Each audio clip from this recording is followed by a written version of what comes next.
ব্যাপার হলো নামাজ, নামাজের পরই গুরুত্বপূর্ণ ব্যাপার হচ্ছে যাকাত। আর ইবাদতের বেলায় সাধারণত নামাজের পরে আমরা রোজা বলি, নামাজ রোজা, কিন্তু আসল কথা হচ্ছে নামাজের পরই যাকাত। কোরআনে কারিমে এভাবেই বলা হয়েছে। নামাজ এবং যাকাত এ দুটি জিনিস হচ্ছে ইসলামের প্রধান স্তম্ভ। ইসলামী রাষ্ট্র যদি হয়, যদি দেশটা ইসলামী রাষ্ট্র হয়ে যায়, তাহলে মুমিনেরা যদি ক্ষমতায় আসে তাহলে কি কাজ করবে? আল্লাহ রাব্বুল আলামিন কোরআনে কারীমের মধ্যে বলেছেন, আল্লাযীনা ইম্মাক্কান্নাহুম ফিল আরদি আকামুস সালাত ওয়া আতাউজ যাকাত।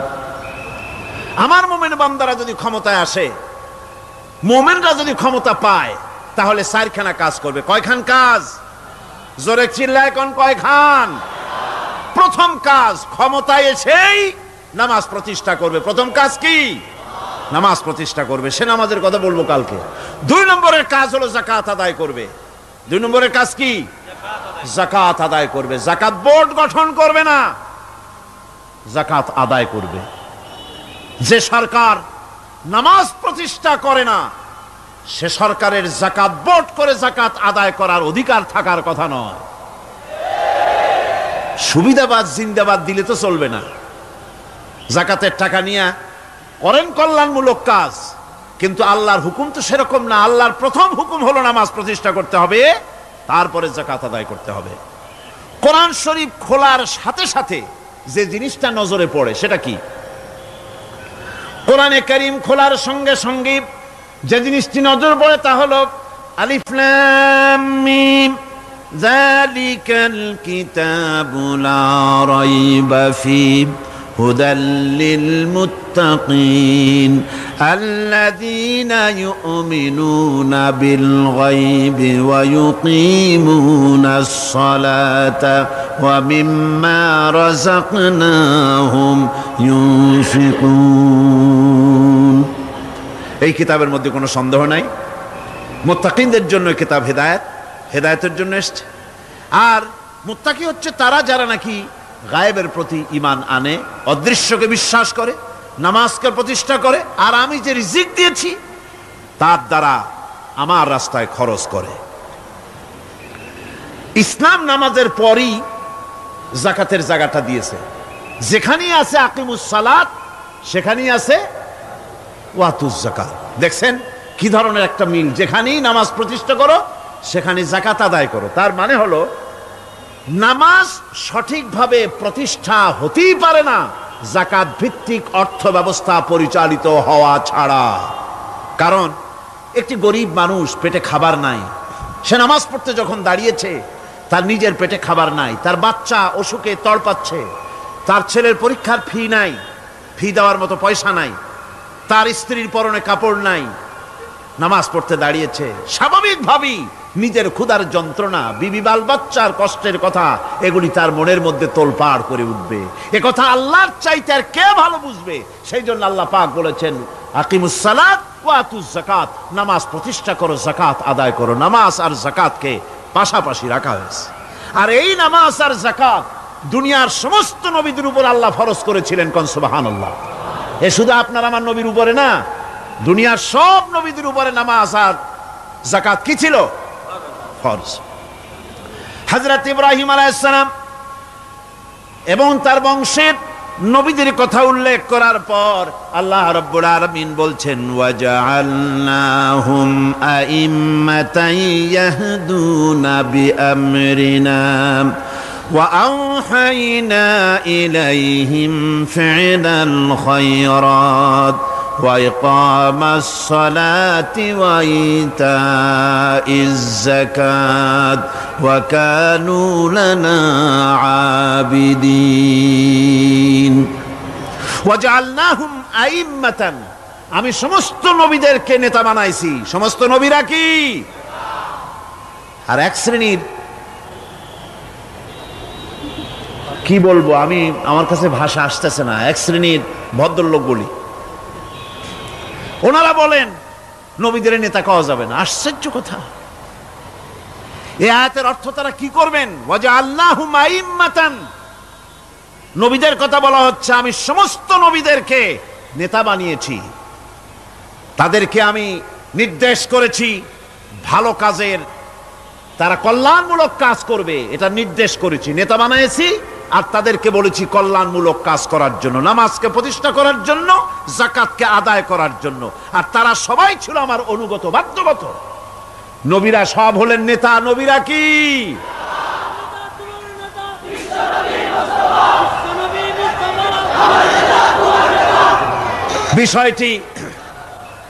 বিষয়টি ওনারা বুঝতে চান না, বিষয়টি ওনারা বুঝতে চান না, তাই নবীকে ওনারা নেতা বলতে চান না। বাংলায় আপত্তি করেন, সাইয়েদেনা বলতে আপত্তি করেন না। সাইয়েদেনা মানেই তো আমাদের নেতা, দরুদ শরীফ পড়লি তো আল্লাহুম্মা সাল্লি আলা সাইয়েদেনা বলি, মানেই হলো আমাদের নেতা। ইংরেজি বললে অসুবিধা নাই, উর্দুতে বললে অসুবিধা নাই, আরবিতে বললে অসুবিধা নাই, বাংলায় নেতা বললেই অসুবিধা। কেন হইল? কারা জানি স্লোগান দেয় অমুক অমুক আমার নেতা, তোমার নেতা অমুক তমুক, সেই জন্য হুজুর সাল্লাল্লাহু আলাইহি ওয়াসাল্লাম নেতা কওয়া যাবে না। একটা কথা হইল, রাসূল করিম সাল্লাল্লাহু আলাইহি ওয়াসাল্লাম নবীরাই যদি নেতা না হন, তাহলে নবীরা কি অনুসারী? নাউযুবিল্লাহি মিন যালিক। রাসূলকে বলা হয় ইমামুল মুরসালিন। আমাদের হুজুরকে কি বলা হয়? আমাদের রাসূলকে কি বলা হয়? ইমামুল মুরসালিন। মানে কি? সমস্ত নবীদের নিয়ে উনি নামাজের, সমস্ত নবীর একটা মসজিদে নামাজ পড়তেন, উনি সেখানে ইমামতি করতেন নাকি? না, সমস্ত নবীদের তিনি ইমাম, নেতা। সুবহানাল্লাহ। সুতরাং এটা এক ধরনের মূর্খতা। আল্লাহ পাক বলছেন, আমি সমস্ত নবীদেরকে নেতা হিসাবে পৃথিবীতে প্রেরণ করেছি, তারা হচ্ছেন নেতা। তাদেরকে আমি হেদায়েত দিয়েছি, আমি হুকুম করেছি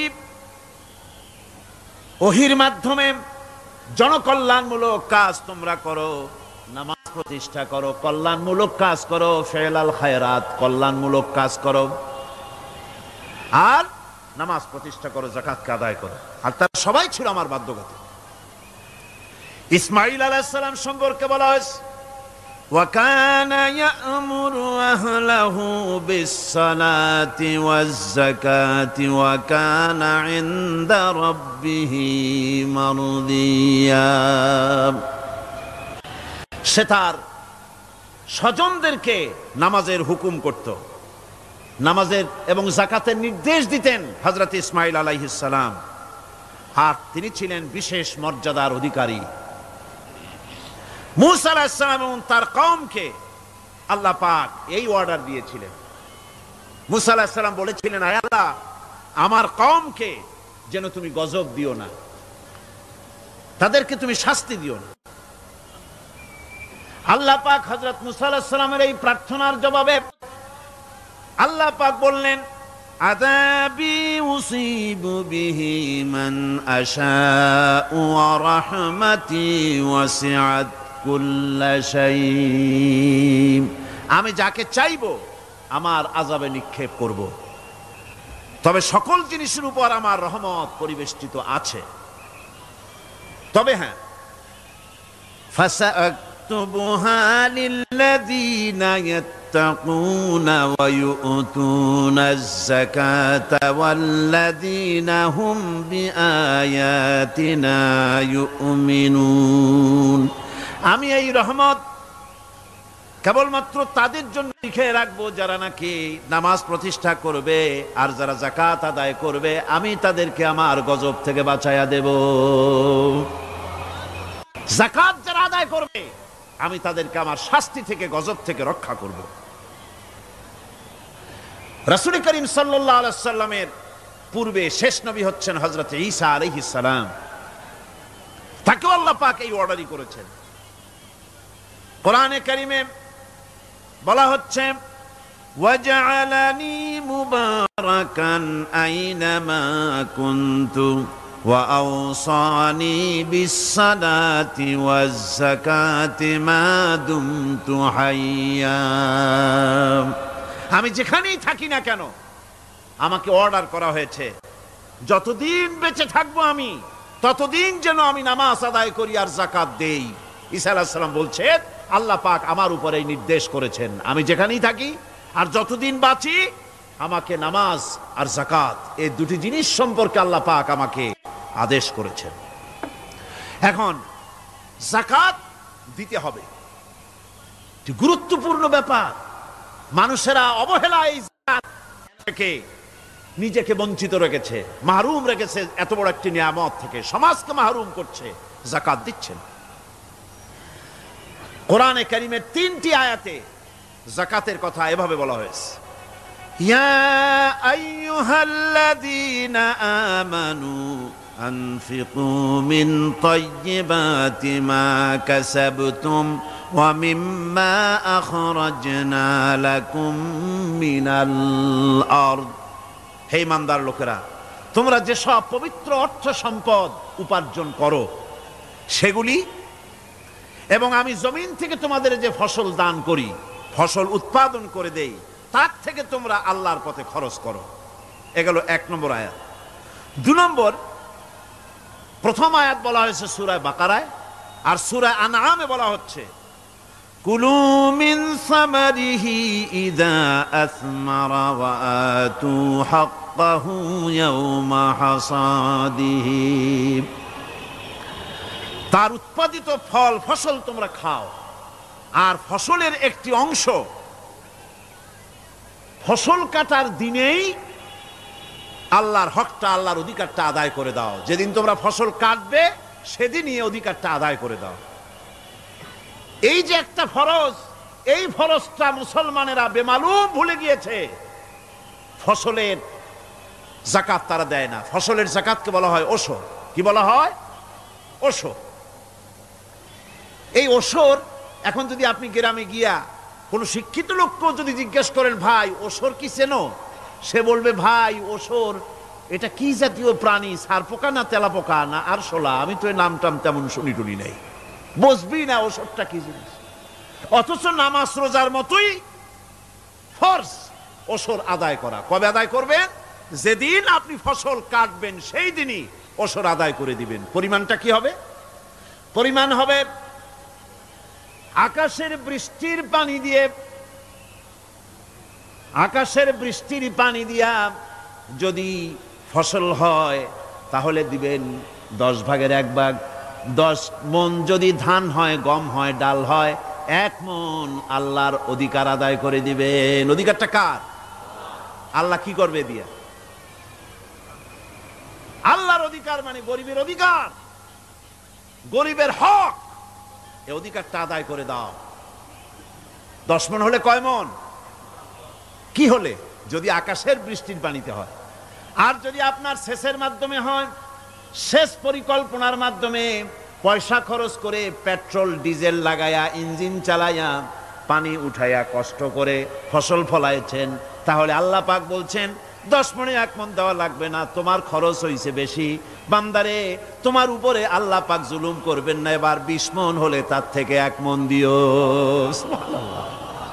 ওয়ামাল্লাহু বিযাল্লামিল লিল আবিদ। আল্লাহ রাব্বুল আলামিন তার বান্দার উপরে জুলুম করেন না। সুবহানাল্লাহ। কোন এইভাবে করে ওশরের যাকাতটা তোমরা ঠিকমতো আদায় করে দিও। ওশরটা দিও, ফসলের ওশর দিও, আর টাকার যাকাত দিয়ে দিও। যারা এটা দিবে না তাদের সম্পর্কে আল্লাহ পাক সূরা তওবার ভিতরে বলেছেন, ওয়াল্লাযীনা ইয়াকনিজুনা আয-যাহাবা ওয়াল ফিদ্দাতা ওয়া লা ইউনফিকুনাহা ফি সাবিলিল্লাহি ফাবাশশিরহুম বিআযাবিন আলীম। যারা নাকি স্বর্ণ এবং রৌপ্যকে সঞ্চয় করে, জমা করে, ওয়া লা ইউনফিকুনাহা ফি সাবিলিল্লাহ, আর আল্লাহর রাস্তায় তা খরচ করে না, ফাবাশশিরহুম বিআযাবিন আলীম, তাদেরকে কঠিন পীড়াদায়ক শাস্তির সুসংবাদ দাও। পীড়াদায়ক শাস্তির কি দাও? শাস্তির কি সুসংবাদ হয় নাকি? হয়তো উচিত ছিল শাস্তির দুঃসংবাদ শোনাও, না, আল্লাহ বলছেন সুসংবাদ শোনাও। এটার দৃষ্টান্তটা আমার ভাষায় আমি মানুষকে এভাবে বুঝাই ছেলে খুব দুষ্ট, দুষ্টামির ঠেলায় অস্থির, তার মা মোটেই সামলাতে পারছে না। তখন মা বলে, বেটা আমার কথা তো শুনলি না, তোর বাবা আসুক, তারপরে আমি তারে নালিশ করব। এমন পিট্টি দেবে মজা টের পাবি। তখন পিট্টি দিলে কি মজা লাগে নাকি? তার মানে শাস্তির তীব্রতা বুঝাবার জন্য বলা হচ্ছে মজাটা টের পাবা।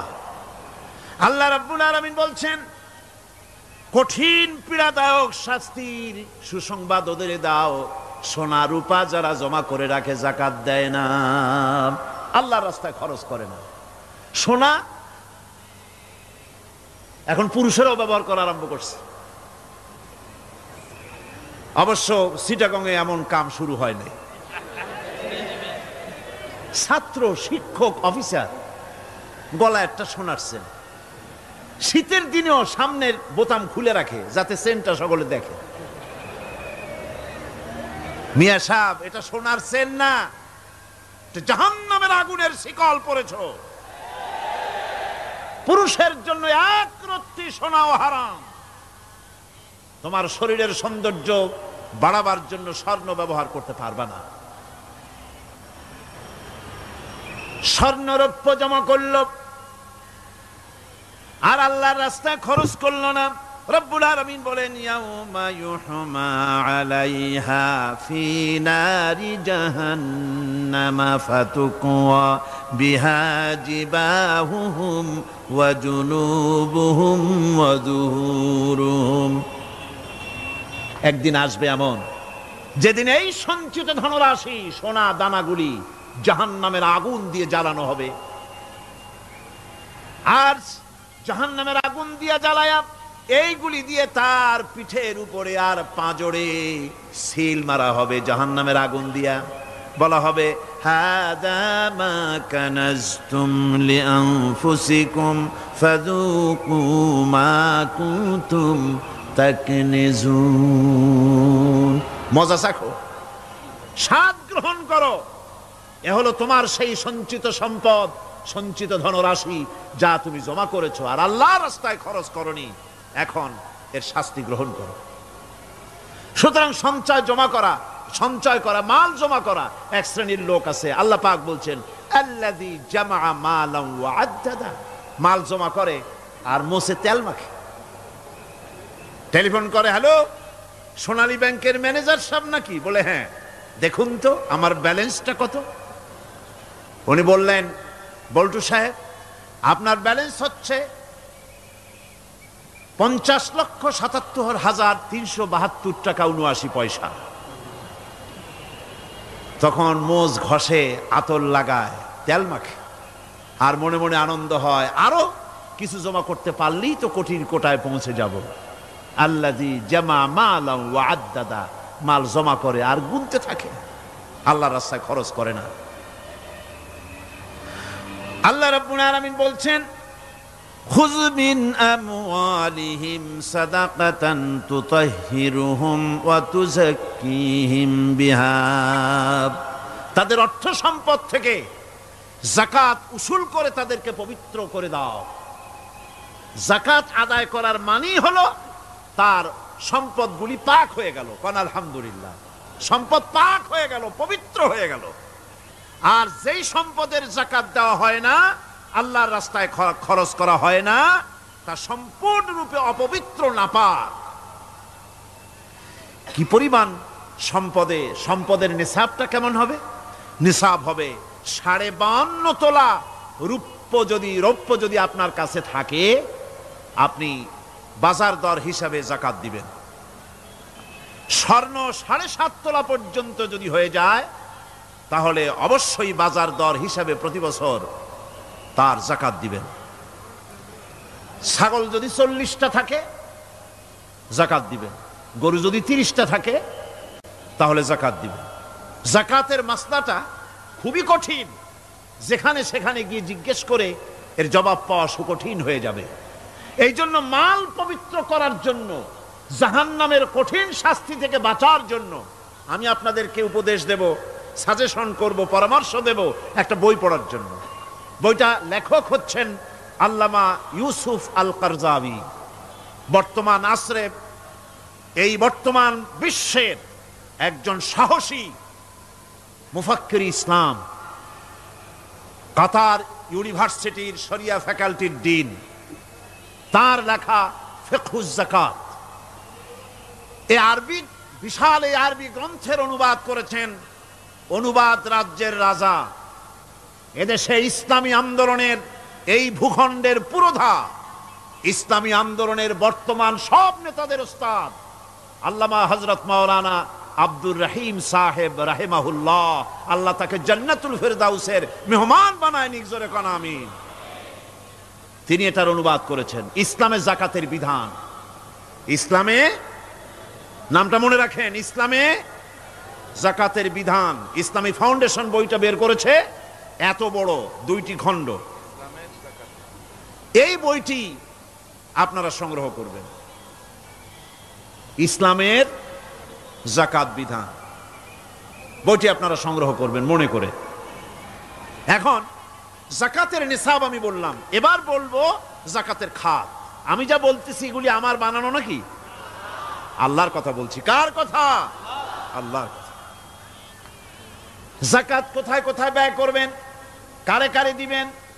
আল্লাহ রাব্বুল আলামিন বলেন, ইন্নামাস সাদাকাতু লিল ফুকারাই ওয়াল মাসাকিন ওয়াল আমিলিনা আলাইহা ওয়াল মুআল্লাফাতি কুলুবুহুম ওয়া ফির রিকাব والغارمين وفي سبيل الله وابن السبيل فريضة من الله والله عليم حكيم।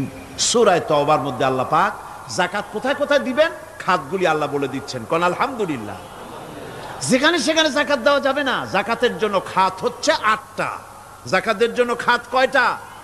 8টা। 8টি খাতে আপনার যাকাতের টাকা আপনি ব্যবহার করবেন, ব্যয় করবেন। প্রথম দিবেন ফকিরদেরকে। প্রথম দিবেন কাদেরকে? ফকির। ফকির কারা? ফকির হচ্ছে নিজের জীবন জীবিকায় অন্যের মুখাপেক্ষী। তারপরে শিশু, এতিম, বিধবা, জীবন চালানো খুবই কষ্টকর, অভাবগ্রস্ত লোক, এরা হচ্ছে ফকির। আর মিসকিন হচ্ছে যারা নিজেদের প্রয়োজন উপযোগী অর্থ উপার্জন করার সামর্থ্য নাই, আর মানুষের কাছে আত্মমর্যাদার কারণে হাত পাততেও পারে না। এক কথায় এক গরিব ভদ্রলোক। আল্লাহ কোরআন শরীফে বলেছেন যে এদের চেহারা দেখে বুঝো জ্বর পেটে খাবার নাই, অথবা সে অসুবিধায় আছে, চেহারা দেখে বুঝে তাকে সাহায্য করো। সে এমন শরীফ মানুষ আছে না আমাদের সমাজে, লোক এরকম আছে না? আছে কি না?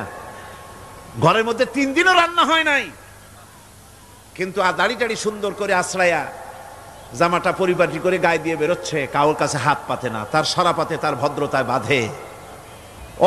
ওনার সরাপতে বেঁধেছে, উনি চাবেন না কারো কাছে, কিন্তু উনাকে যিনি সৃষ্টি করেছেন সে আল্লাহ রাব্বুল আলামিন শুনায় দিচ্ছেন, বান্দারা আমার ওই গরিব ভদ্রলোককে খাবার দাও।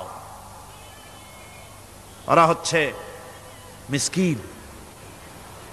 এরপরে আমিলিন, 3 নম্বরে আমিলিন, অর্থাৎ যারা যাকাত সরকারিভাবে যাকাত যারা আদায় করে, সেই আদায়কারীদেরকে এই যাকাতের টাকা দিয়ে তাদের সম্মানী দিতে বলা হয়েছে।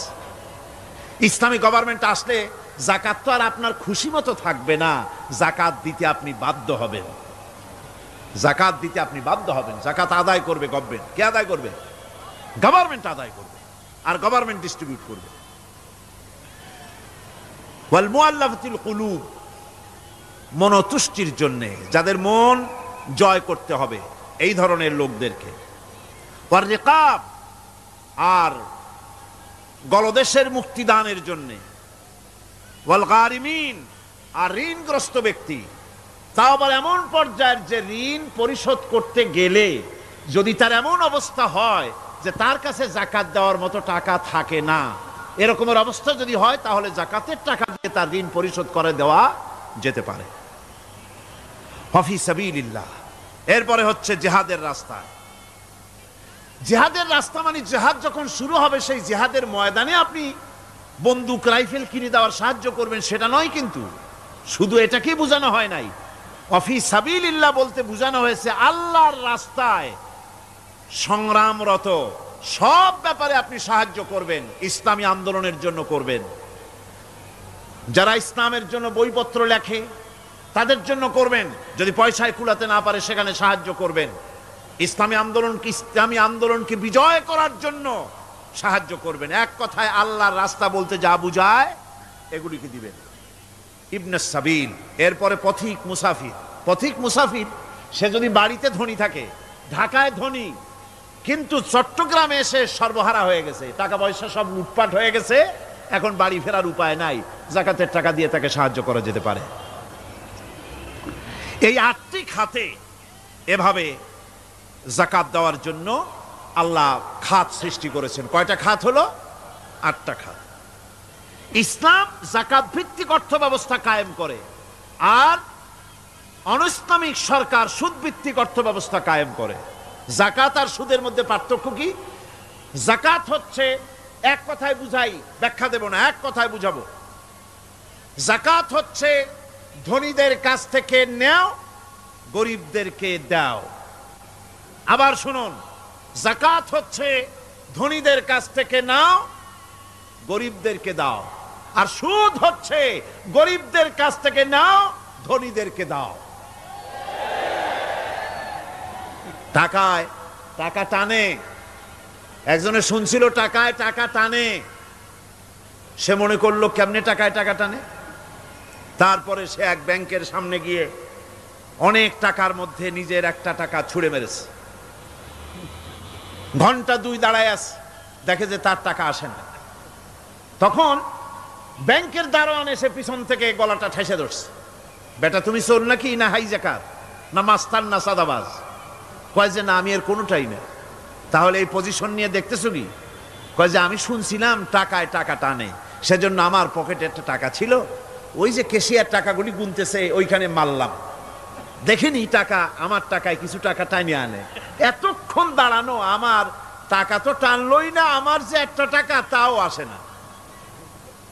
দারোয়ান বলছে, বেটা তুমি ঠিকই শুনেছো, টাকায় টাকা ঠিকই টানে, ওই অনেকগুলা টাকা তোমার একটা টাকারে এমন ভাবে টাইনিয়া ধরছে, বাইরে আবার উপায় নাই।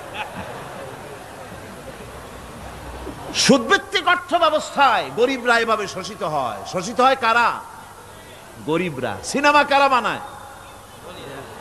ধনীরা। শোষিত হয় কারা? গরিবরা। লক্ষ্য করেন, তাকান, আল্লাহর কথা কত বাস্তব।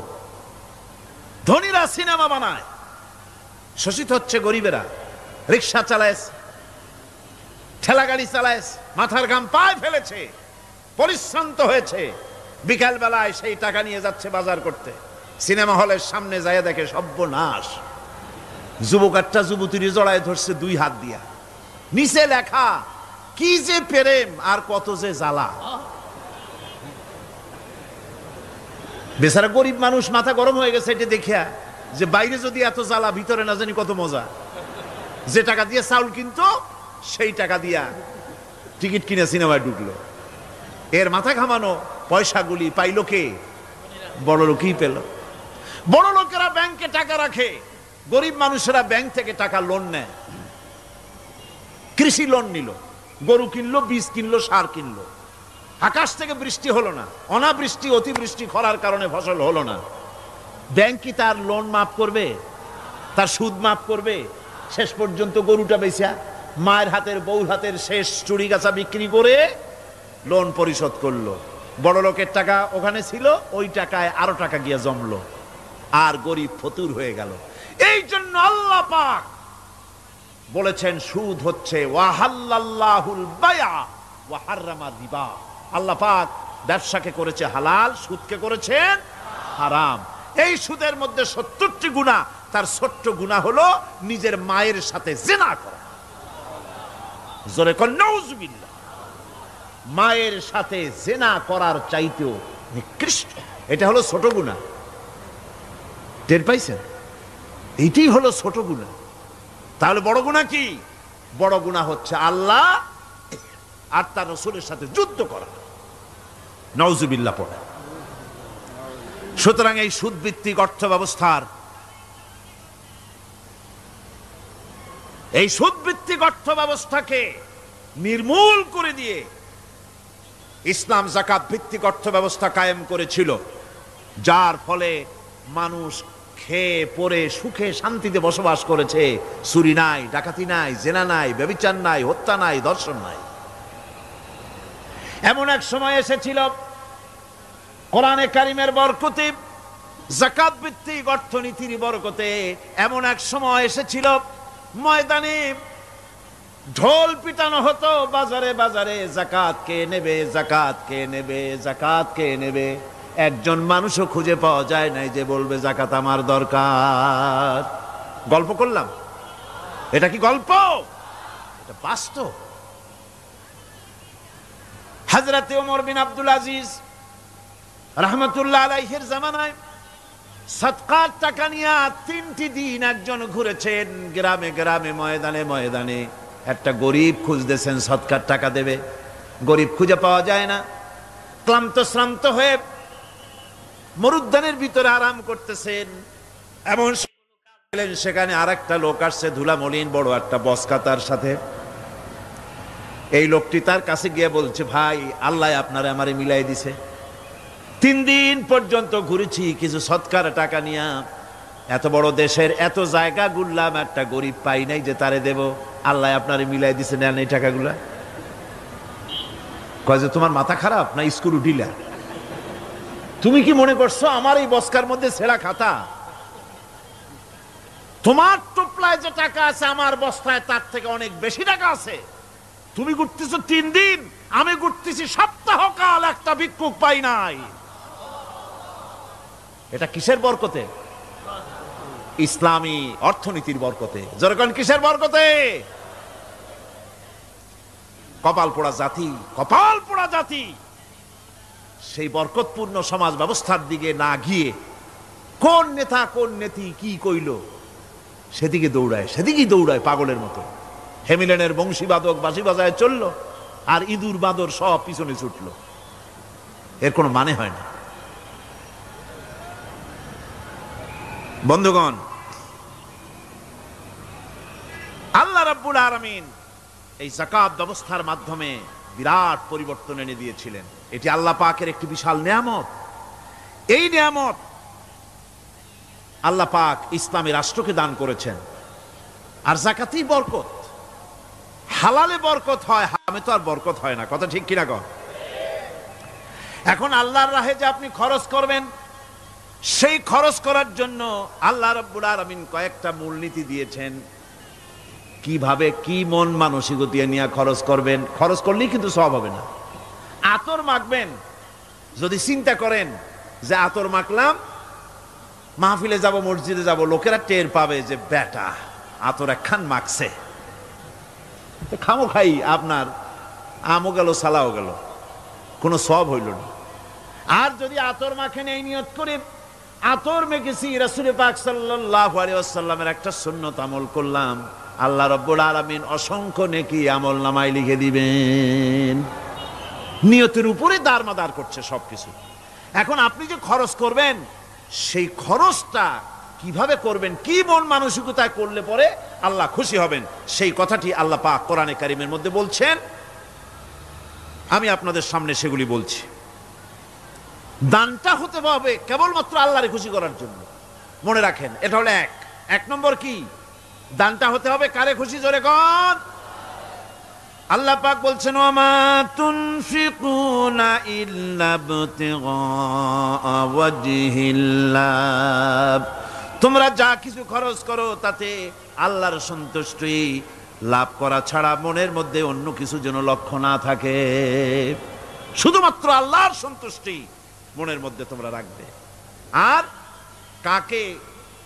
কাউকে কোনো জিনিস দিয়ে তার কাছে অনুগ্রহ প্রকাশ করতে পারবে না। আমি তোমার এই উপকার করছিলাম, তুমি নেমক হারামের মতো আজ কথা বলো, এরকম বলে না। কাউকে কিছু দিয়ে অনুগ্রহ প্রকাশ করবা না, তার মনে ব্যথা দিবা না। الذين ينفقون أموالهم في سبيل الله ثم لا يتبعون ما أنفقوا منا ولا أذى যারা আল্লাহর পথে খরচ করে এবং খরচ করার পর নিজের অনুগ্রহ প্রকাশ করে না এবং কাউকেও মনোকষ্ট দেয় না, টাকা দিয়া খোটা দিল না, মনেও কষ্ট দিল না, তাদের জন্য পুরস্কারটা কি শুনুন। আল্লাহ পাক বলেন পুরস্কার হচ্ছে লাহুম আজরুহুম ইনদা রাব্বিহিম ওয়ালা খাউফুন আলাইহিম ওয়ালা হুম ইয়াহজানুন। ওদের জন্য তার পরওয়ারদিগারের কাছে রয়েছে বিরাট পুরস্কার, আজরে আজিম। এদের জন্য কোনো ভয় নাই, কোনো চিন্তাও নাই, কিয়ামতে ডাইরেক্ট জান্নাতে চলে যাবে। সুবহানাল্লাহ। দানের এত ফজিলত যা ভাই আমি বলে শেষ করতে পারবো না, এত ফজিলত আল্লাহ দানের মধ্যে রেখেছেন। ত্যাগেই তো শান্তি, ভোগে শান্তি নাই, মজা কিসে? জোরে কন্যা মজা কিসে? ত্যাগের ভিতরেই মজা।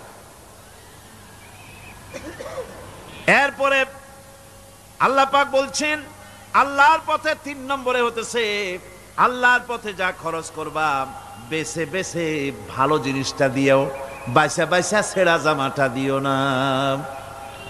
পকেটে হাত দিয়া দান করবে, পকেটে হাত দিয়া হাত আর বাইর করে না। কারণ কি? খুঁজে দেখে যে 10 পাই না 4 আনা, কম পয়সাটা দেবে, ভালোটা দেবে না। টাকা বের করে ওর মধ্যে ময়লা পচা গন্ধ লাগে, ওইটা দান করবে, আর টাটকা টাকাটা পকেটে রেখে দেবে। এই স্বভাব আমাদের আছে কিনা? আছে কিনা? আরে বাবা, টাকা কি আপনি পকেটে রাখতে পারবেন? ওটা দেওয়া লাগবে না, এরে দেন তারে দেন, কাউকে কিন্তু দেবেনি। আমাদের এই বদভ্যাস আল্লাহ আমাদেরকে মাফ করুন। কোন আমিন বলেন। আমিন। দান করার সময় বেছে বেছে খারাপটা দিও না, ছেঁড়া কাপড়টা দিও না, অখাদ্য কুখাদ্য দান করো না। বিয়ার মজলিস, বিবাহে অনেক লোক দাওয়াত দিয়েছে, বেশি করে রান্না করছে, কম যদি হয়ে যায় বড় মিয়ার ইজ্জত নষ্ট হয়ে যাবে। মেহমান কম আসলো, এখন এই খাবারগুলি না পারিয়া তারপরে গরিবদের দেয়, না পেরে যখন খাবার কেউ নাই তখন গরিবদের দেয়। গরিবদের উদ্দেশ্য করে কিন্তু বানানো হয় নাই। এটা হলো একজনের রুটি খাচ্ছিল, এক কৃপণ বখিল রুটি খেতে বসেছে, সিল একটা আসে আর রুটিতে সু মারলো, সু মেরে রুটিটা নিয়ে গেছে। বেচারা পিছনে পিছনে দৌড় আরম্ভ করছে, গালি দিতে দিতে। মরার সিল, আর তুই জায়গা পাইলি না। চিলের পিছনে দৌড়াতে দৌড়াতে নদীর পারে চলে আসছে। সিলও দেখে যে আল্লাহ, এমন এক বেকায়দার লোকের রুটি নিলাম, কোনো গাছেও বসতে পারি না তার ঢিলার জ্বালায়। শেষ পর্যন্ত পাশে ছিল নদী, নদীর উপর দিয়া চিল উড়ে ওপার যাওয়া আরম্ভ করছে। বখিল বেচারা দাঁড়াই থাকে, দিলাম ফি সাবিলিল্লাহ, আল্লাহর রাস্তায় দিলাম। এর তো কোনো মানে নাই। নিজে খেতে না পারে বাসি অখাদ্য কুখাদ্য এগুলি দিতে আল্লাহ পাক নিষেধ করেছেন। দিবা বাইসে বাইসে ভালো জিনিসটা, যেটা তোমার কাছে প্রিয়, ওইটা দিও। তুমি যদি খারাপটা দাও তাহলে আল্লাহ তোমার দেবেন ওই মানের। কিয়ামত আছে না? কিয়ামত ওই মানের পাবা। আল্লাহ পাক বলছেন ইয়া আইয়ুহাল্লাযীনা আমানু আনফিকু মিন তাইয়্যিবাতি মা কাসাবতুম ওয়া মিম্মা আখরাজনা লাকুম মিনাল আরদ। তোমরা যে উপার্জন করেছো, সেই উপার্জনে তোমাদের জন্য যা উপার্জন করেছো তাই, আর মাটি থেকে আমি যা তোমাদের জন্য দিয়েছি তার থেকে ভালো জিনিস, ভালো ভালো জিনিস আমার রাস্তায় খরচ করো। এটা কার অর্ডার? আল্লাহর অর্ডার। আর খরচ করার জন্য ওয়ালা তায়াম্মামুল খাবিসা মিনহু তুনফিকুন, খরচ করার জন্য বাইসা বাইসা খারাপ জিনিসগুলি খুঁজে বেড়াইও না, ভালো জিনিসগুলি আমার রাস্তায় খরচ করো। আর যতদূর সম্ভব গোপনে দিও, যতদূর সম্ভব দান গোপনে করি। মানুষকে শুনায়ও না অমুক জায়গায় দিলাম, বা মানুষের দেখায় দেখায় দিও না। কোন কোন শহর আছে কোরবানির সময় বিরাট গরু কেনা হয়, সেই গরুর গলায় মালা দিয়া তারপরে শহরে রাস্তায় রাস্তায় ঘুরানো হয়, অমুক মিয়া সাহেব এই গরুটা কোরবানি করবে। এরকম চিটাগংয়ে হয় না, অন্য অন্য জেলায় হয়। জি, এখানেই বেশি হয়। তাই? আশ্চর্য কথা। তাহলে তো উচিত এরকম যদি উদ্দেশ্য হয় তাহলে বড় মিয়া গরুর সাথে একসাথেই হাঁটা উচিত, লোকেরা বুঝুক কোন বড় মিয়া আর কোন বড় গরু। আপনি এটা করলেন কি জন্যে? এই কাজটা তো নিন্দনীয় কাজ। আর প্রতিযোগিতামূলক কোরবানি করা, প্রতিযোগিতামূলক 35,000 টাকার গরু কোরবানি করা হলো, মানে নাই। মানুষকে শুনাইয়া, মানুষকে দেখাইয়া যদি করা হয় কোনো ফল পাওয়া যাবে না। আমার বন্ধুগণ, আল্লাহ রাব্বুল আলামিন বলছেন মানুষকে দেখাবার জন্য দান সদকা করো না। ইন তুবদুস সাদাকাতি ফানি'ম্মা হিয়া ওয়া ইন তুখফুহা ওয়া তু'তুহাল ফুকারা ফাহুয়া খায়রুল লাকুম ওয়া ইউকাফিরু আনকুম মিন সাইয়্যাতিকুম। প্রকাশ্যভাবে খরচ করলে তা ভালো, আল্লাহ পাক বলছেন প্রকাশ্যভাবে খরচ করলে তা ভালো, কিন্তু গোপনে দান করা সবথেকে উত্তম। তবে প্রকাশ্যে দান করতে গিয়ে যদি এটা এই জন্য হয় যে আমি দিলে পরে আরো একজন উৎসাহিত হয়ে দেবে, সমাজ কল্যাণ পরিষদের এত বড় বিশাল মাহফিল, 16 লক্ষ টাকা খরচ হবে, দিলাম আমি 1 লাখ টাকা, এটা শুনাইয়া বলার পর আমার কথা শুনিয়া আরো যাদের টাকা আছে তারা হয়তো 2 লাখ দেবে, এই চিন্তা করে যদি তারগিবের জন্য, উৎসাহ প্রদানের জন্য, ইন্সপিরেশনের জন্য যদি হয়, এই নিয়ত হলে ক্ষতি নেই। কিন্তু সর্বাবস্থায় দানটা গোপন হয় ভালো। আল্লাহ পাক বলেন গোপনে যদি তুমি দান করো তাহলে আমি রব্বুল আলামিন ওই গোপন দানের বিনিময় তোমার সমস্ত গোপনীয় গুনাহগুলি আমি রব্বুল আলামিন মাফ করে দেব, তোমার গোপন গুনাহগুলি মাফ করে দেব। 5 নম্বরে হচ্ছে নির্বোধ আর অজ্ঞ লোকদেরকে প্রয়োজনের অতিরিক্ত টাকা দিবা না। দেখেন ইসলামের কি সুন্দর বিধান। বোকা, নির্বোধ, অজ্ঞ আছে না সমাজে?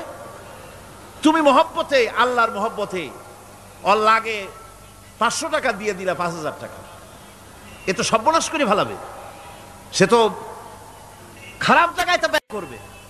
এই জন্য অজ্ঞ লোকদেরকে, নির্বোধ লোকদেরকে প্রয়োজনের অতিরিক্ত দিতে আল্লাহ নিষেধ করেছেন। তবে আল্লাহর ইচ্ছা হচ্ছে এই যে যত বড় পাপী হোক আর যত বড় খোদাদ্রোহী হোক না কেন, প্রত্যেকের খাওয়া, পড়া, শিক্ষা, চিকিৎসা গ্যারান্টি দিতে হবে। সুবহানাল্লাহ। কোন এর নাম তো আল্লাহ, এর নাম কি? আল্লাহ পাক, যার ভেতরে কোনো কার্পণ্যতা নাই। আল্লাহরে মানলেও আল্লাহ খাইতে দেন, না মানলেও দেন, সকলকেই দেন সমভাবে।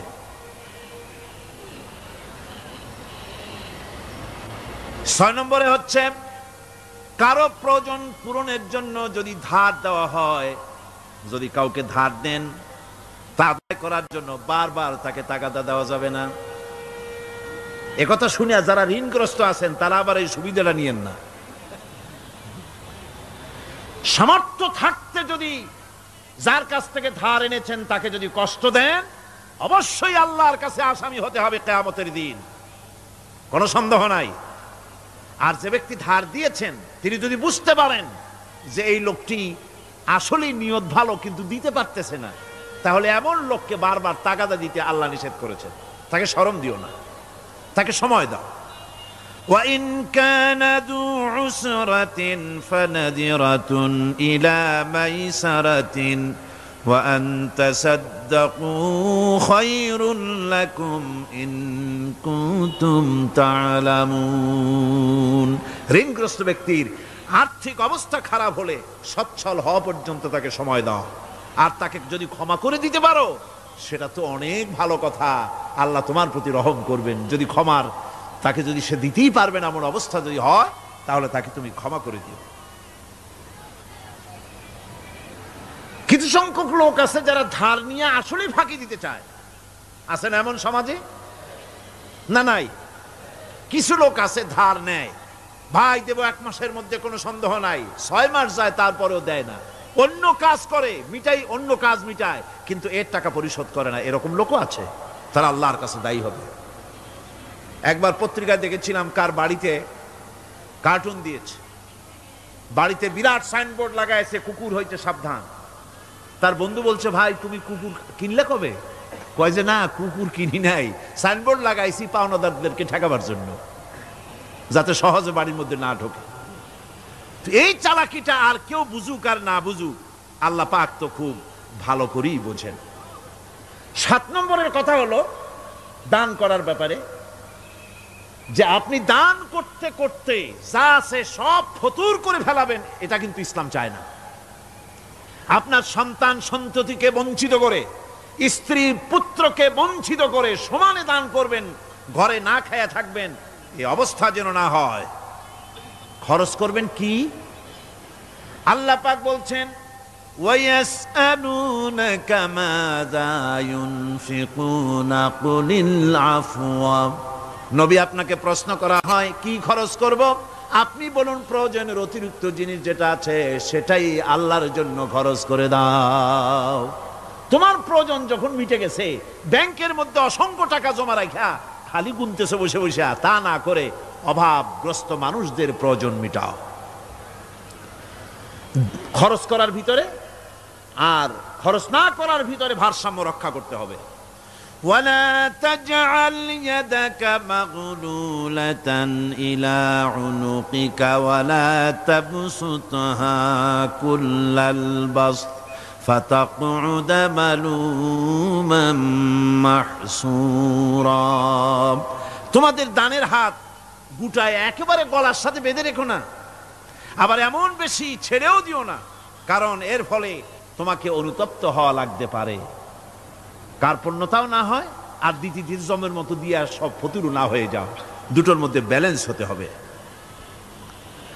আর 8 নম্বরে কথা হচ্ছে এই যে এই দানের উপযুক্ত কারা। আপনি তো যাকাত দিবেন কাদেরে, সে কথা আল্লাহ বলে দিয়েছেন, আগে বলা হয়েছে না? কয়টা খাতে দিবেন? মাশাআল্লাহ, মনে আছে আপনাদের। আর এমনি সাধারণ দান সাদকা কাদেরকে দিবেন, উপযুক্ত পাত্র কারা, তার একটা লিস্ট আল্লাহ দিচ্ছেন।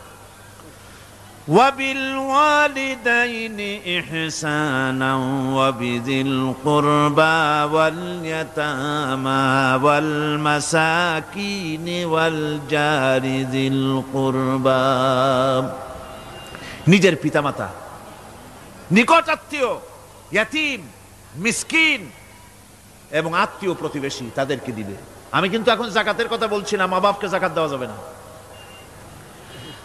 এটা হচ্ছে দান, সহযোগিতা করা, ইহসান করা। এই ইহসান মা বাপকে, প্রতিবেশী আত্মীয় যারা, মিসকিন যারা, এতিম যারা, অনাত্মীয় প্রতিবেশী যারা, চলার সাথী, প্রবাসী এবং নিজের চাকর চাকরানি যা কিছু আছে, এই সকলকেই এই সাহায্য করতে হবে, একথা আল্লাহ বলে দিয়েছেন। এবং আমরা যে আয়াত আলোচনা করতেছি সে আয়াতের ভিতরেও এই ফেরেশতা আল্লাহ পাক বলে দিয়েছেন। আল্লাহর রাস্তায় যারা দান করবে তাদের সম্পর্কে আল্লাহ বলছেন এখন, মাসালুল লাযীনা ইউনফিকুনা আমওয়ালাহুম ফি সাবিলিল্লাহি কামাসালি হাব্বা। আল্লাহর রাস্তায় খরচ করা এর দৃষ্টান্ত হলো একটা দানার মতো, যেই দানাটা থেকে 7টা ডাল বেরিয়ে গেল। ফি কুল্লি সুমবালাতিন মিআতু হাব্বা, একটা দানা থেকে 7টা ডাল বেরোলো, এক একটা ডালে 100 করে দানা হলো, সব মিলাইয়া 700 দানা হয়ে গেল। ওয়াল্লাহু ইউদাইফু লিমান ইয়াশা ওয়াল্লাহু ওয়াসিউন আলিম।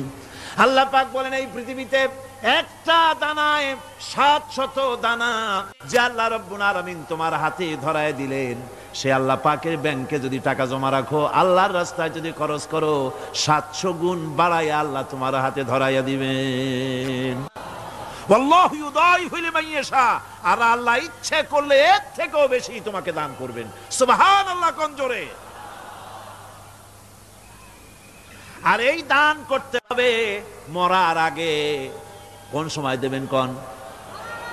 আমার দেশে বহু মুসলমান আছে যারা বলে, হুজুর আসি আপনাদের পিছনে, যা বলেন আসি, জীবন দিয়া দেব। এরা খুব চালাক, জীবন দিতে চায়, মাল দিতে চায় না। আল্লাহ তো আগে জীবন চায় নাই, আল্লাহ আগে কি চেয়েছেন? কোন আল্লাহ আগে কি চেয়েছেন? আল্লাহ চেয়েছেন মাল। ওয়া তুজাহিদুনা ফি সাবিলিল্লাহি বিআমওয়ালিকুম ওয়া আনফুসিকুম। আল্লাহ পাক বলেন জিহাদ করো আমার রাস্তায় মাল দিয়ে আর জান দিয়ে। মাল দাও আগে, মাল না দিয়া যদি আগে মরে যাও মালটা তো থেকেই গেল, সুতরাং মাল আগে আমার রাস্তায় দাও। দেবা কখন? মরার আগে দাও। ওয়ানফিকু মিম্মা রাযাকনাকুম মিন ক্বাবল আন ইয়াতিয়া আহাদাকুমুল মাউত। আমার রাস্তায় খরচ করো মৃত্যু আসার আগে। فيقول رب لولا أخرتني إلى أجل قريب। যদি মরার আগে না দাও, মৃত্যুর সময়, মৃত্যু যখন এসে গেল সেই সময় যদি বলো, অনুশোচনা যদি করো, আহারে যদি আমি সময় পাইতাম, একটু খানিক যদি সময় দিতে আল্লাহ, একটু সময় আমারে যদি দাও, ফাসাদ্দাকা ওয়া আকুম মিনাস সালিহিন। দান সদকা করব, সব আল্লাহর রাস্তায় দিয়ে দেব, আর আমি সালেহ বান্দাদের মধ্যে শামিল হয়ে যাব। আল্লাহ একটু সময় আমারে দাও। আল্লাহ পাক বলছেন ওয়ালা ইউআখিরাল্লাহু নাফসান ইযা জাআ আজালুহা আল্লাহু খাবীরুম বিমা তা'মালুন। মৃত্যুর নির্ধারিত সময় আসলে এক সেকেন্ড আগে পাশে করা হবে না। সুতরাং মৃত্যুর আগে খরচ করো। আপনি মনে করবেন যে আপনি মরে গেলে পরে আপনার ছেলে মেয়ে আপনার জন্য করবে, খরচ করবে। হ্যাঁ করবে ঠিক, মরার পরে কুলখানি, কুলখানির পরে 40, তারপরে শেষ, এরপর আর করবে না। আপনার ছেলে মেয়ে যে আপনার জন্য করবে তার প্রমাণ তো আপনি নিজে। আপনি আপনার ছেলের মেয়ের জন্য কি করেছেন? আপনার মা বাবার জন্য কি করছেন? আপনার মা বাবার জন্য যদি আপনি কিছু না করে থাকেন, আপনার ছেলে মেয়ে আপনার জন্য করবে না। সুতরাং নিজের কাজ নিজে করেন। আপনার পিঠ যদি চুলকায় আর নাতিরে যদি বলেন নাতি পিঠটা চুলকায় দাও, সে যে জায়গায় চুলকাবে আপনি করবেন উত্তর দিকে, সেই উত্তর দিকে, দক্ষিণ দিকে, উপরে, নিচে, পিঠে, পাশার কাছে, যে জায়গায় আঙ্গুল দেবে আপনি করবেন ওখানে না, আবার আরেকটু উপরে দাও, আরেকটু পাশে দাও, জায়গা মতো পড়বেই না। আর কষ্ট করে নিজের হাতটা যদি পৌঁছাইতে পারেন জায়গা মতো পড়ে, একবার চুলকানি মারলেই চুলকানি শেষ, ঠিক কিনা? সুতরাং আপনি অন্যের উপরে ভরসা না করে নিজের খরচ নিজেই করে যান, নিজের কাজ নিজে করে যান, আল্লাহর রাস্তায় খরচ করে যান, বেশি পরিমাণে খরচ করেন। যত খরচ করবেন আল্লাহ রাব্বুল আলামিন রাজি হয়ে যাবে। কোন সুবহানাল্লাহ। তাবুকের যুদ্ধের জন্য, তাবুকের জিহাদের জন্য আল্লাহর নবী চাঁদা চেয়েছিলেন। চাঁদা করা কোনো নাজায়েজ জিনিস না, তবে চাঁদাবাজ নাজায়েজ। মানুষকে কষ্ট দিয়ে পয়সা জবরদস্তিমূলক আদায় করা। 10,000 টাকা দিবেন মিয়া, 10 লাখ টাকা দিতে হবে, এত টাকা পাবো কে? আরে মিয়া পাবেন কই? রাইফেলের বাট দেখায়, তারপরে জামা প্যান্টের কাছে চুলকাতে গিয়া রিভলভারের বাট দেখায় দেয়। দেবেন না, আমার লোক এসে আদায় করে নিয়ে যাবে, তোমার বাপ দেবে কবরে উঠা। এটা জায়েজ নাই।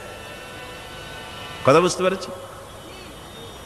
রাসূল করিম সাল্লাল্লাহু আলাইহি ওয়াসাল্লাম সাহায্য চেয়েছেন, সাহায্য। রোমকদের সঙ্গে যুদ্ধ হবে, সাহায্য লাগবে, যার কাছে যা আছে নিয়ে আস।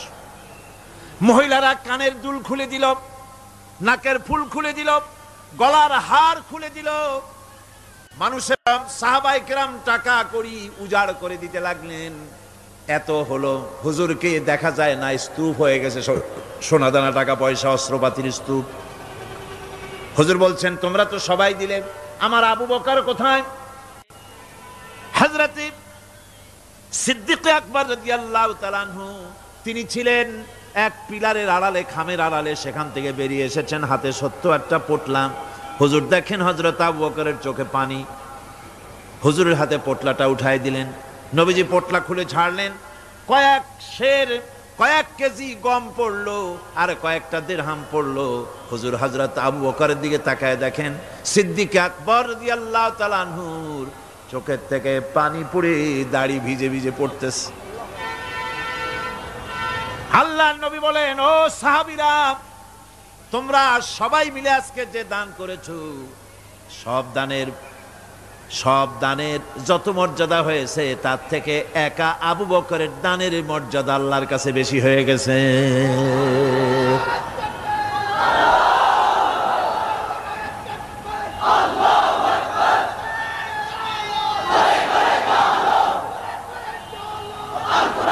সাহাবায়ে কেরামের মনের ভিতরে প্রশ্ন জাগলো, এটা কেমনে হলো?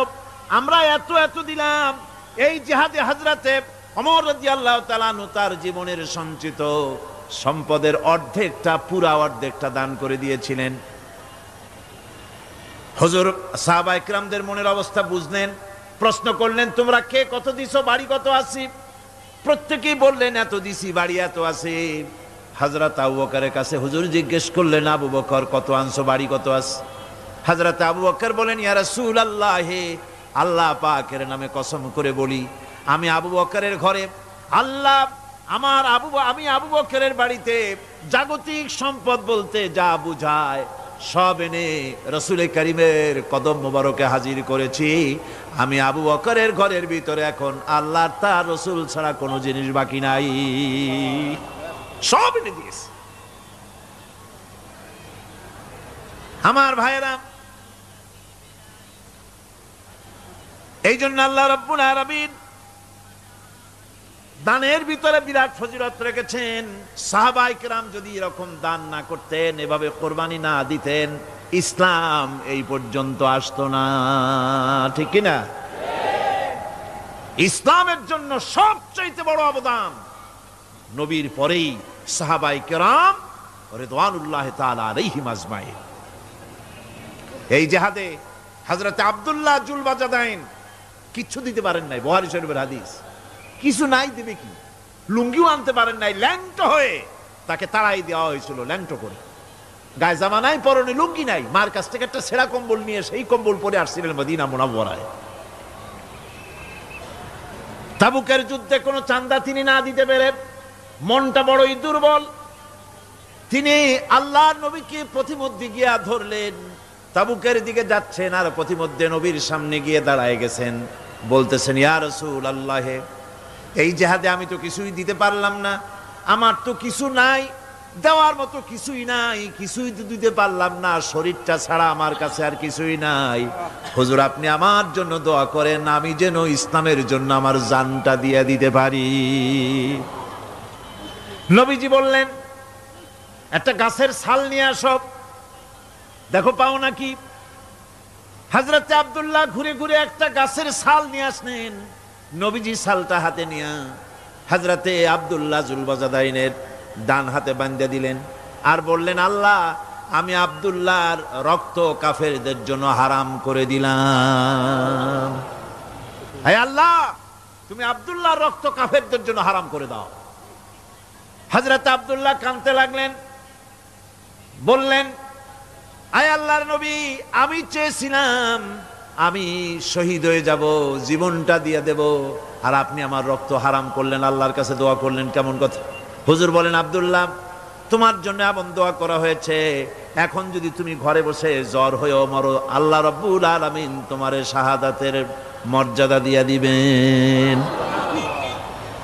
তাবুকের প্রান্তরে যাওয়ার পর রাসূলের কাছে খবর এলো, হযরতে আব্দুল্লাহ তীব্র কঠিন জ্বরে ভোগার পর তিনি ইন্তেকাল করেছেন। হুজুর বললেন, তার জন্য কবর খোঁড়ো। বুখারী শরীফের হাদিসে এসেছে, আব্দুল্লাহর জন্য কবর খনন করা হলো। একজন কবরের ভিতরে নেমে দাঁড়ালেন, দুইজনে আব্দুল্লাহর লাশ নিয়ে আসতেছি, একজনের পাশে আলো ধরিয়ে দাঁড়িয়ে আছেন, ছোট্ট টিমটিমে একটা আলো জ্বলতেছে কবরের পাশে। কবরের ভিতরে যিনি দাঁড়ানো, তিনি বলতেছেন, লাশ যারা বহন করতেছো তোমাদের ভাইয়ের প্রতি আদব করো, আদব করে নিয়ে আসো, মর্যাদার সাথে নিয়ে আসো। কবরে যিনি দাঁড়ায়া আব্দুল্লাহর লাশ ধরলেন, তিনি আর কেউ নন, তিনি বিশ্বনবী জনাবে মুহাম্মদুর রাসূলুল্লাহ সাল্লাল্লাহু আলাইহি ওয়াসাল্লাম। আল্লাহর নবী নিজ হাতে হযরতে আব্দুল্লাহ জুলবাজাদাইনের লাশ ধরে কবরের মধ্যে শোয়াই দিলেন। এরপরে কবরের উপরে হুজুর উঠে আসলেন, নিজের হাতে কবরের উপরে মাটি দিলেন আর বললেন, তোমরা আমার কাছে যারা আছো সরে যাও। ওনারা সরে দাঁড়ালেন। আল্লাহর নবী কবরের উপরে দুই হাত বিছায় দিয়া নবীজি বলতে লাগলেন, আয় আল্লাহ রব্বুল আলামিন, আজকের সন্ধ্যা পর্যন্ত আমি এই আব্দুল্লাহর উপরে রাজি ছিলাম, আয় আল্লাহ তুমিও আব্দুল্লাহর উপরে রাজি খুশি হয়ে যাও। হযরত আব্দুল্লাহ বিন মাসউদ রাদিয়াল্লাহু তাআলা আনহু চিৎকার মেরে কেঁদে উঠছিলেন, যাহারে আজকের কবরে আব্দুল্লাহর লাশ না হয়ে যদি আমার লাশটা হইতো। আল্লাহর দ্বীনের জন্য এমন খরচ তারা করেছেন, এভাবে তারা খরচ করেছেন, নিজেদের জীবন দিয়েছেন, জান দিয়েছেন, মাল দিয়েছেন। অনেক মানুষ আছে, কারা জয় হবে, কারা জিতবে, তাদেরকে পয়সা দাও, যারা জিততে পারবে না তাদের পয়সা দিও না। বড় বড় ধনী মানুষ আছে, দিতে পারে 5 লাখ 10 লাখ, দেয় মাত্র 500 টাকা। আবার যাদের উপরে ধারণা ওরা বুঝি জিতে যাবে, তাদের দেয় 2, 5, 10 লাখ, 1 কোটি পর্যন্ত দিয়ে দেয়। আছে না? আছে। আল্লাহ পাক বলেন, ওয়ামা লাকুম আল্লা তুনফিকু ফি সাবিলিল্লাহ,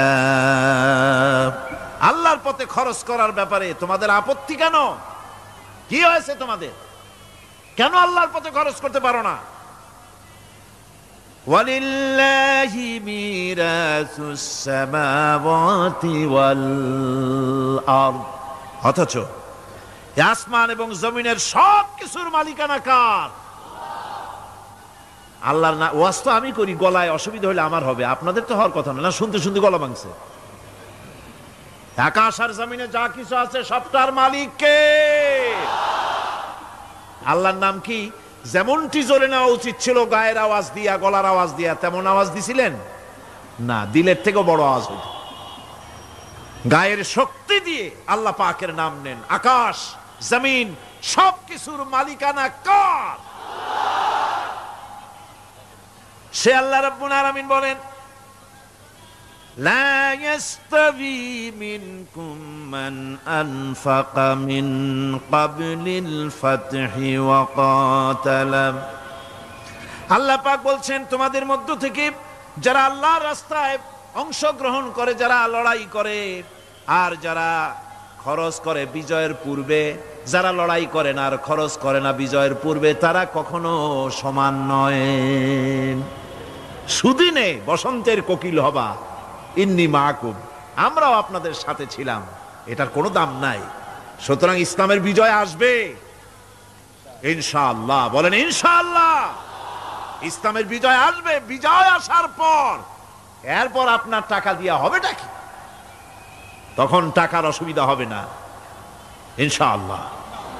এখন টাকা দরকার, ইসলামের জন্য এখন পয়সা দরকার। জান খুলে টাকা দাও, প্রাণ খুলে পয়সা দাও। যারা ইসলামের কথা বলে, যারা ইসলামের আন্দোলন করে, কলেজে করে, বিশ্ববিদ্যালয় করে, মাঠে করে, ময়দানে করে, আল্লাহর দ্বীন প্রতিষ্ঠার জন্য খেয়ে না খেয়ে যারা কষ্ট করে, দুহাতে তাদের দাও। বিজয় আসার আগেই দাও। আল্লাহ পাক বলছেন। কে বলছেন? আমার বন্ধুগণ, আল্লাহ রাব্বুল আলামিনের পথে এভাবে খরচ করায় আল্লাহ রাব্বুল আলামিন খুশি হয়ে যান। তাই তার পথে খরচ করতে হবে। সব শেষে একখানা হাদিস আপনাদের শোনাই।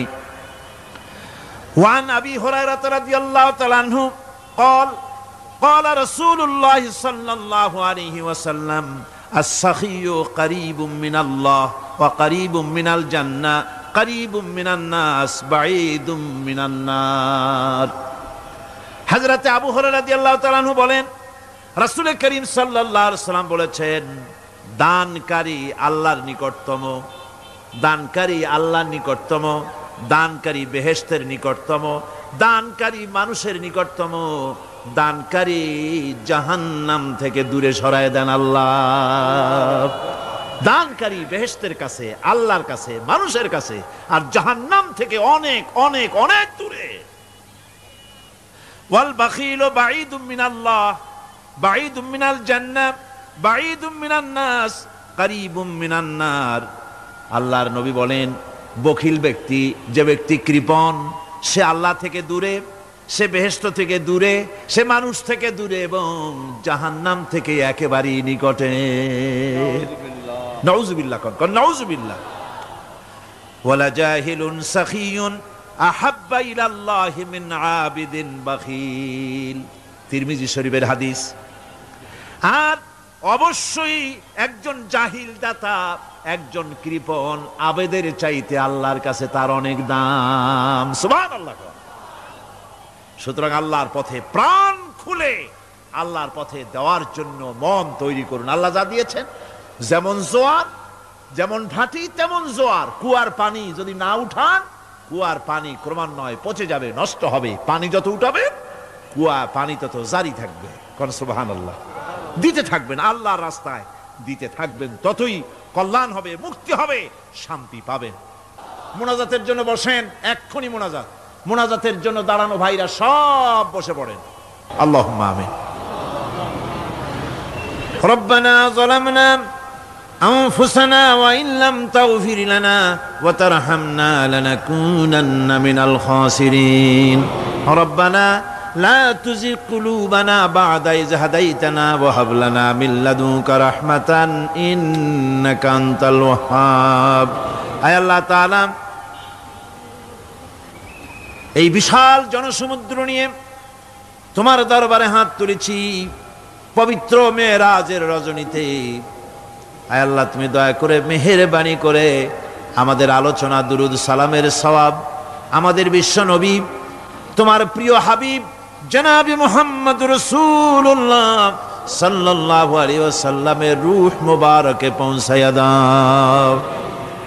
সমগ্র বিশ্বের মাটির নিচে যত মুমিন মুমিনাত শুয়ে আছেন, তাদের আরো আর পরে সওয়াব পৌঁছায় দাও। আমাদের মা বাপ যাদের দুনিয়া থেকে বিদায় হয়ে গেল, আল্লাহ কবরগুলিকে জান্নাতের টুকরায় পরিণত করে দাও। রব্বির হামহুমা কামা রব্বায়ানি সগীরা। পড়েন সবাই, রব্বির হামহুমা কামা রব্বায়ানি সগীরা।